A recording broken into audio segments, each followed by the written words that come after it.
Cristo ha resucitado verdaderamente, aleluya, aleluya. Continuamos con las huellas de la Pascua, con este homenaje sencillo, modesto, pero también de todo corazón al Padre Rendón. Recordemos que el objetivo de la teología de la resurrección del Padre Rendón pues es intentar delinear, marcar un camino para discípulos de querigma, discípulos de encuentro, discípulos que perciben, que viven y que experimentan y expresan el paso de Dios en su vida. Y veíamos que el Padre delinea este recorrido, este proceso, este sistema en 4 partes.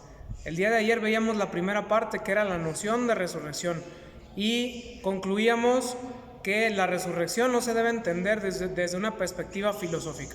Hoy vamos a ver qué es la resurrección para el misterio de Dios.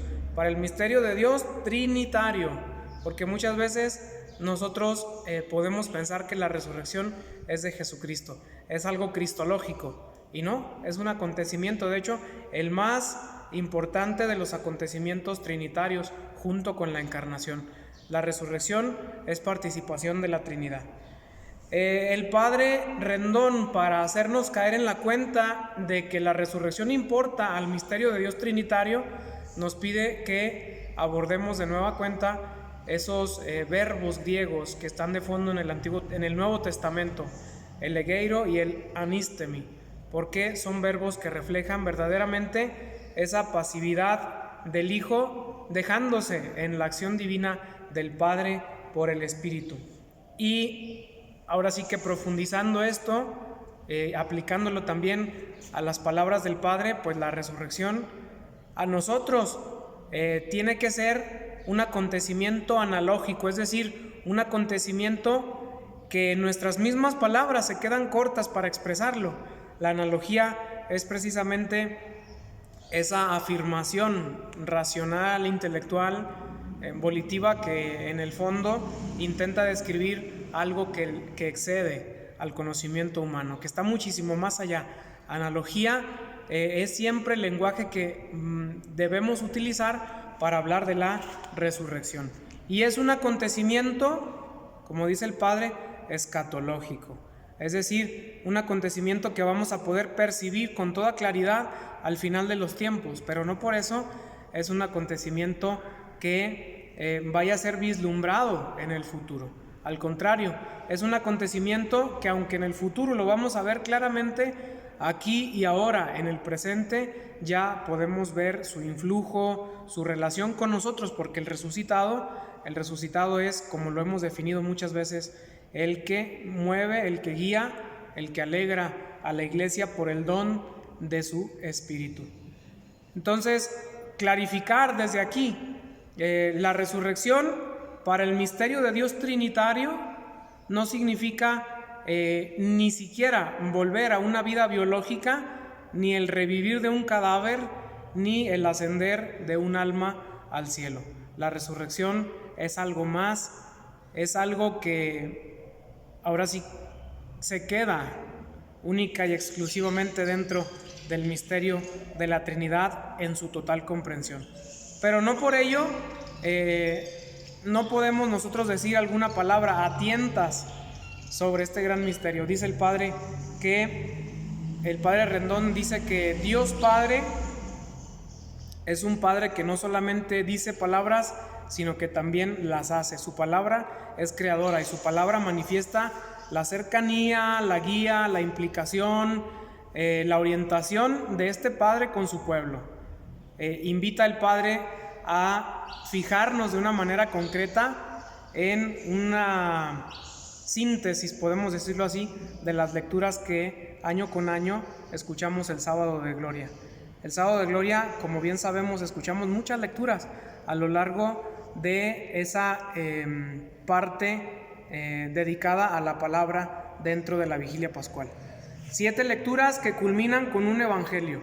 Y dice el Padre Rendón, a mí me gusta llamar a este recorrido por la Escritura el recorrido de las proezas de Dios con su pueblo.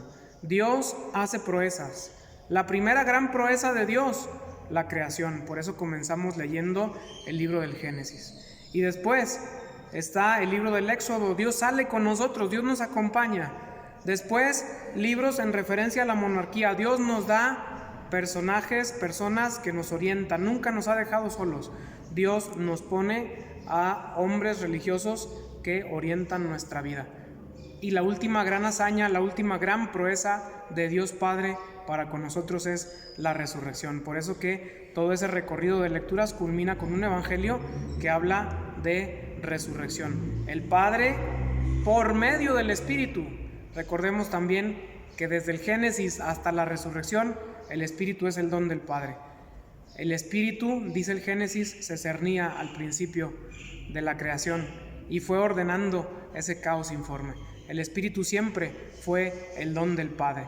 El don del Padre que es como una fuente. Yo creo que este punto en materia teológica, cristológica, dogmática, trinitaria es muy importante. El Padre Rendón me llama la atención al escuchar este audio que ha podido llegar a mis manos, de, como ya lo mencionaba, de 4 horas. Me llama la atención el comentario de su experiencia. Dice que él, aún en sus primeros años de docencia en el seminario de maestro de teología, de dogmática, le tocó enseñar que la resurrección era la gran hazaña del Hijo, es decir, algo cristológico. Pero dice, la Iglesia fue profundizando en este misterio y sobre todo a la luz del Concilio Vaticano II, la resurrección queda enmarcada en este ámbito trinitario. En la resurrección, Dios Padre se muestra como el Dios de la vida, el Dios que resucita al Hijo, el Dios de la vida. Jesús se nos muestra, se nos revela como el Señor que tiene la vida y que la puede dar por el Espíritu. Y el Espíritu se nos muestra como ese Espíritu que vivifica, que nos santifica, que nos empuja hacia la vida de la Iglesia. El Espíritu es el gran regalo del resucitado para nosotros, para la Iglesia, que desde Pentecostés nunca ha dejado de acompañarnos. Entonces, es un don para nosotros el Espíritu, y el acontecimiento de la resurrección implica al misterio de la Trinidad. Para nosotros una invitación a optar por el Dios de la vida, siempre.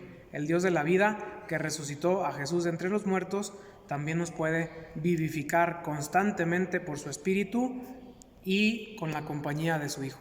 Que el resucitado nos siga iluminando en estas huellas de la Pascua.